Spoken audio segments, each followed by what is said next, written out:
that was a closely guarded trade secret, requiring much specialized training.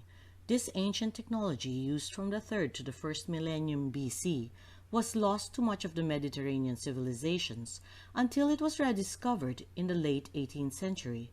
But the Spanish colonists arrived in the 1500s, and historical records tell us that the gold on our islands were here before them.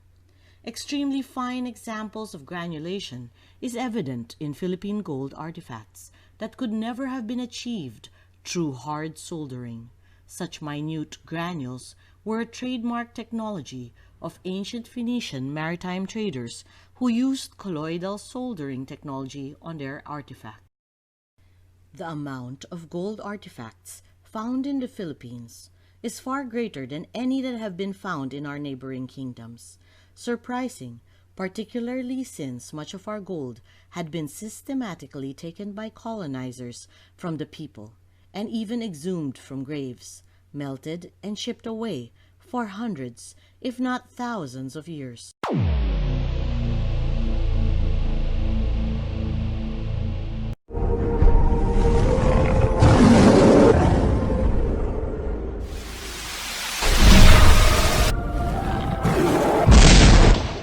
Philippine prehistoric amnesia is one of the most remarkable things about our golden artifacts.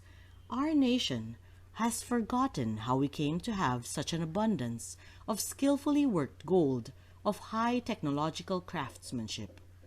Doesn't it make you wonder? If prehistoric Philippines was truly Ophir, Suvarnadvipa, Crise, the land of gold, then we need not rely on future archaeology to prove it, for if Phoenicians had in fact settled in our islands to facilitate the bustling maritime trade in gold, then surely evidence should have already been found, even if it had not been recognized as such. Regarding the Ayala Museum Philippine Ancestral Gold Exhibition, Florina Capistrano Baker wrote, "It is hoped that other scholars may be able to build upon these preliminary observations, and by referencing this remarkable collection, generate greater knowledge and insight into the mercantile and cultural dynamics among early polities in Southeast Asia. Gold, because of its unchanging quality over time, makes it difficult to pinpoint a date using scientific methods. Researchers must rely on other artifacts found with the gold to give it an approximate date.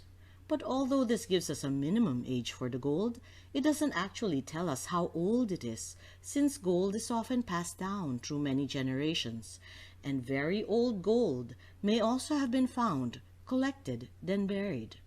Another method we could use to date the gold would be by studying the forms, motifs, uses, methods, and technologies, in order to discover clues to its makers.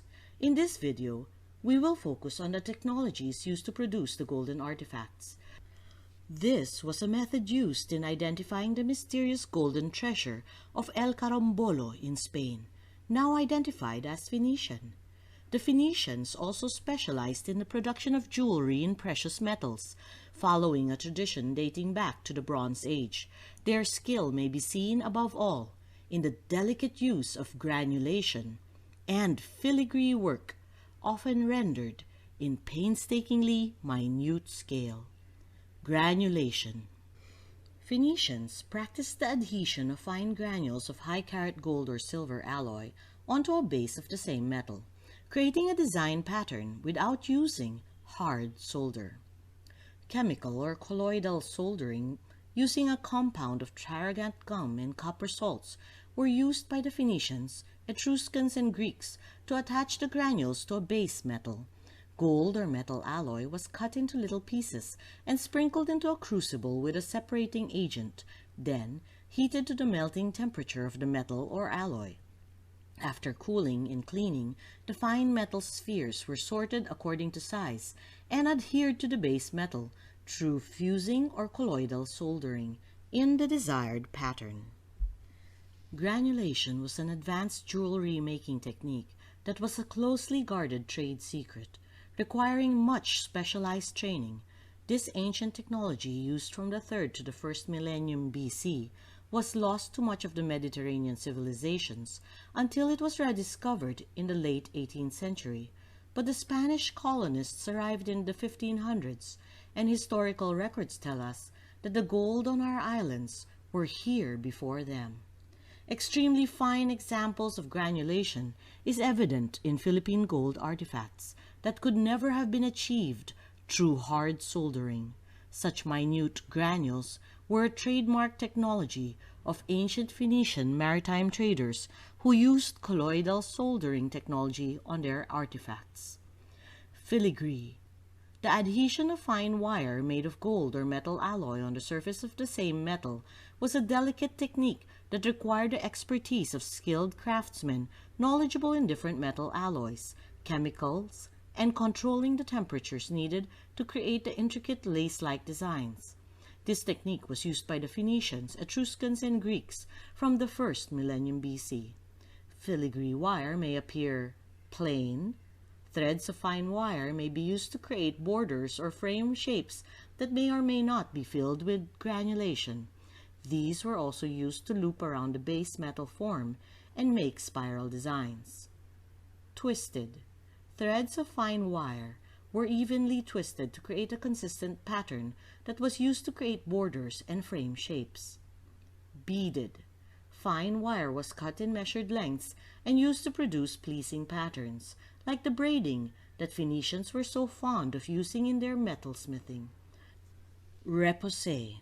A metalsmithing technique that allowed a craftsman to create designs by applying pressure from the reverse side. Repoussé was also an important method used by the Phoenicians. The heated sheet metal was laid down on a surface and subjected to the craftsman's carefully measured striking, then annealed to ensure that the metal would not crack or break. Jewelry manufacturing in Phoenicia was present from the Canaanite period. More than handicrafts, it is an art that was related to a rich Levantine artistic tradition. The treasures found at Byblos and Ugarit, dating to the 3rd and 2nd millennia, have included pectorals and gold medallions worked in repoussé or cloisonné and inspired from Egyptian styles.